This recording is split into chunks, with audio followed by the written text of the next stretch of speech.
Pambansang loyalista, dito mo makikita. Pambansang loyalista, dito makikita ang totoong balita. 1, 2, 3, Pambansang loyalista, ito ang the best.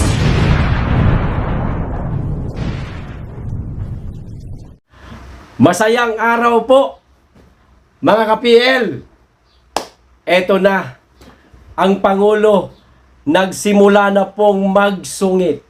At para sa akin, karapat-dapat lang po na magsungit ang ating Pangulo kung meron pong kapalpakan sa bawat departamento at ahensya ng ating pamahalaan. Mga ka-PL, dalawang kalihim niyari ni PBBM na sampulan dahil sa di umano'y kabagalan, ayan, sa pagtugon ng programa at serbisyo para sa ating mga kababayan. Ito po ang buong balita. Basahin ko. Pero bago ko po simulan, makikisuyo muna sa mga hindi pa po nakasubscribe. Baka naman po. At pakiclick na rin po ang notification bell para updated sa lahat ng upload. At huwag niyo pong kalimutan, palike na rin sa video. Maraming salamat. Makikisuyo. Eto na. Ayan o. Gatchalian, Lagesma, yari kay PBBM. Kung palpak, edi dapat lang yariin. Hindi naman po yung yari na tinanggal, mga kapil, ha. Kumbaga, sinabon. Ayan. Sinampulan. Okay? Ito na, oh. Nababagalan si Pangulong Ferdinand Bongbong Marcos Jr. sa paggastos ng ilang ahensya ng gobyerno para sa mga programa at serbisyo. Kaya nasampulan niya ang Department of Social Welfare and Development o DSWD at ang Department of Labor and Employment o DOLE. Ito pa, tinalakay sa ipinatawag na sectoral meeting ng Pangulo sa Malacanang ang underspending o mabagal na paggastos ng ilang mga ahensya ng pamahalaan. Kaya iniutos na gamitin ang pondo. Huwag itago. Ha? Wala po dito.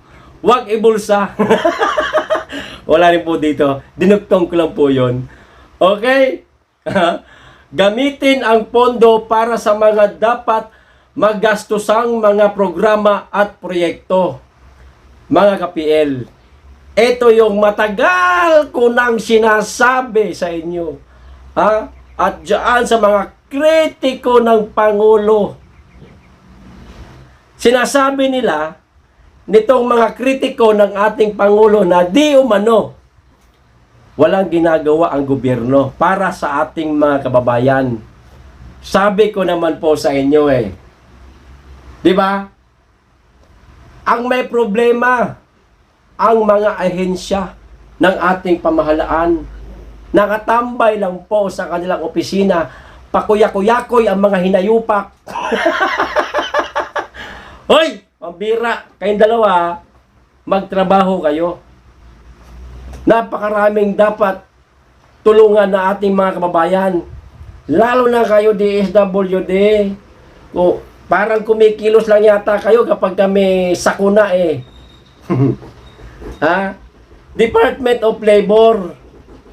Napakaraming mga kababayan natin na karapat dapat tulungan. Abay, kumilos ho kayo. Huwag kayong kukuya-kuya-kuya sa opisina ninyo. Sumasahod kayo. Naknantutan naman, oo. O, ito pa.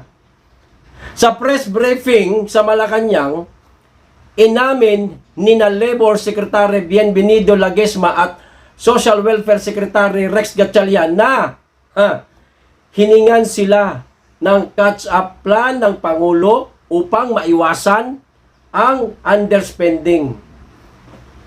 Hiningan naman pala kayo Bakit kayo nagtipid ng pondo? Gamitin nyo ho yan kung kinakailangan, mga kaibigan, pambihira naman. Itulong po natin yan sa ating mga kababayan. Marami pong nagrereklamo sa Pangulo na di umano walang ginagawa ang Pangulo. Walang naitulong ang gobyernong ito. Parang dahil yata sa inyo no? Inatasan ni Pangulong Marcos ang dalawang kalihim na ibaba ang mga serbisyo, lalo na ang para sa mga social protection program. O sige na, kumilos na kayo. Huwag kayong kukuya-kuyakoy sa opisina ninyo. At hindi na natutuwa yung ating mga kababayan sa Pangulo. Parang dahil tuloy sa inyo, nakakaladkad sa kahihiyan ang pangalan ng ating Pangulo. Nasisira po dahil sa inyo. Abay, kilos ho, mga kalihim na mga galing. Inilagay kayo ng Pangulo dyan para isa kayo sa makatulong sa kanyang administrasyon. Hindi yung tumanggap lang kayo ng sweldo, mga naknantutya naman, Diba? Abay, tulungan ninyo ang Pangulo. Napakaraming may gustong mapunta sa posisyon ninyo, pero mapalad kayo at kayo ang nariyan. Tulungan po ninyo ang Pangulo. Huwag kayong tatamad-tamad, mga tinamaan kayo, ng linti kayo. Ito pa, dumepensa ang dalawa, mga ka-PL. Depensa ni Gatchalian, nabitin ang paglalabas ng Pantawid Pamilya Pilipino Program o 4-Piece cash grant dahil sa epekto ng COVID-19 pandemic.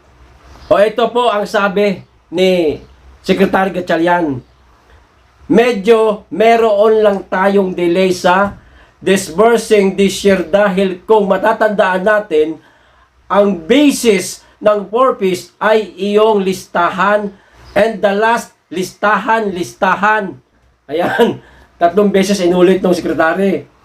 Was conducted the period of 2019 and 2020. These were the COVID year ng lockdown, paliwanag ni Gatchalian. Okay, sige, tanggapin natin yung paliwanag niya. Tinatayang nasa 700,000 pamilya ang tinanggal sa listahan ng 4-Piece dahil sa bumubuti na raw ang kalagayan ng buhay pero muling nabaon dahil sa pandemya kaya binalik sa programa. Mayroon namang 700,000 pang pamilya ang hindi pa na-assess dahil sa mga protocol noong lockdown. O edi gawin nyo na. Trabahuin nyo na. Huwag kayong kukuya-kuyakoy sa opisina ninyo. Tuloy, nag-underspending kayo. Ayan, nasabon tuloy kayo ng Pangulo. Nasampulan tuloy kayo.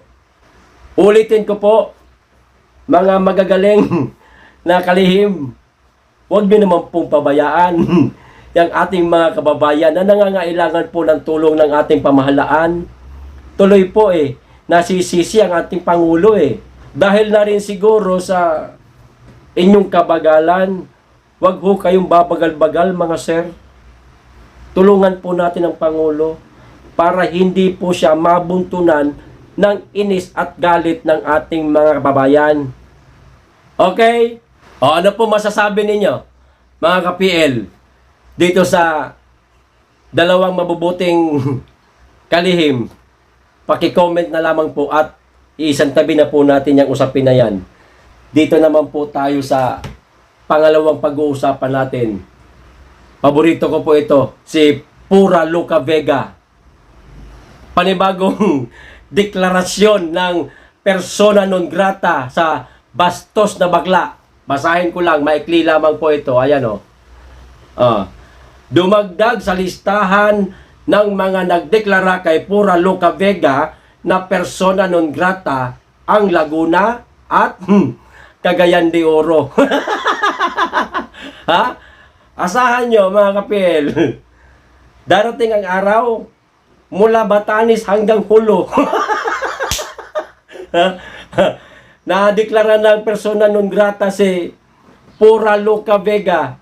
Ang hindi na lamang siguro, yung street na lang po ng bahay nila para kahit paano makabili man lang kung may gustong bilhin dyan sa tindahan. Pura Luca Vega, good luck sa'yo. Bastos ka kasi. Kung hindi ka sana naging bastos, edi sana hindi ka kinuyog. Mananawagan po ulit ako sa lahat ng ating mga kababayan dyan, mga yorme, mga sir, mga ma'am. Dagdagan pa po natin. Ideklara nyo na rin po persona non grata si Pura Luca Vega sa inyong lugar para humingi na po ng tawad itong bastos na baklang ito. Okay? Hanggang dito lamang po. Maraming salamat sa inyong lahat. Mag-ingat kayo lagi. Be blessed.